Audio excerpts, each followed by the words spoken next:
welcome back to another Final Cut tutorial. In this one, I'm going to show you how to get the tilt shift effect like you've just seen in the intro clip. Now what tilt shift is a sort of miniature effect that looks really good. Now let's jump into Final Cut and I'll show you how. Okay, first thing to do is find your clips. A drone clip is always going to be best for this because everything looks kind of small anyway. It's also focused to infinity, so there's no depth of field. Now don't worry if you don't have a drone. This first clip I just grabbed from a royalty-free site. All you then have to do is search on focus and use the built-in focus effect. Okay, you can see what this is doing then is making the top and the bottom blurry and then just one piece of the clip in focus.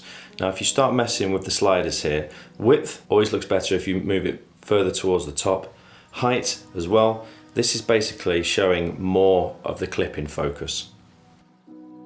What you need to do is keyframe as the clip moves on to keep the subject in focus. Now it helps if you've got some houses, some cars, something moving in the clip.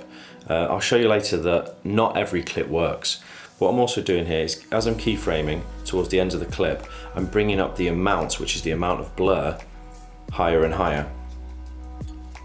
And then just moving the focus. I've also raising the height a little bit. Now let's let that render and I'll show you. As you can see, it does have that effect, but it doesn't look amazing. I want to show you another clip now just to show you that it doesn't always work. I'm going to do this exact same thing, choose where I want the focus to be, change the width, change the amount, change the height. I'm also going to keyframe the focus. And then let's let that render and I'll play it through. Okay, there you go. It just doesn't really give it that miniature effect.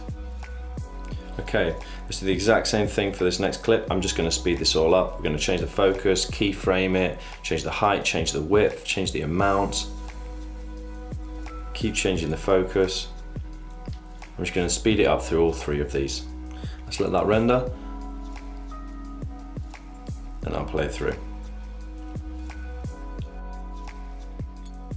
So you can see it works better on some clips than it does others.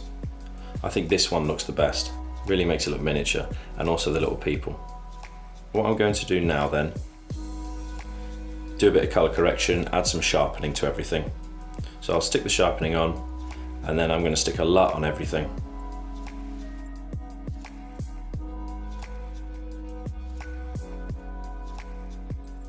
Also find that speeding up the clips does sometimes help.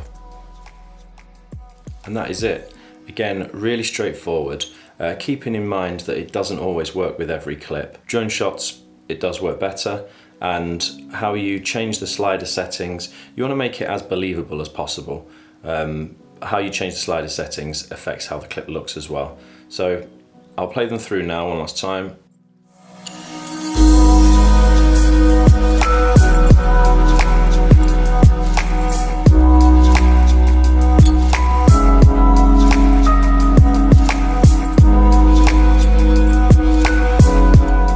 Hopefully that was helpful in some way, and thank you very much for watching. I'll hopefully see you in the next one.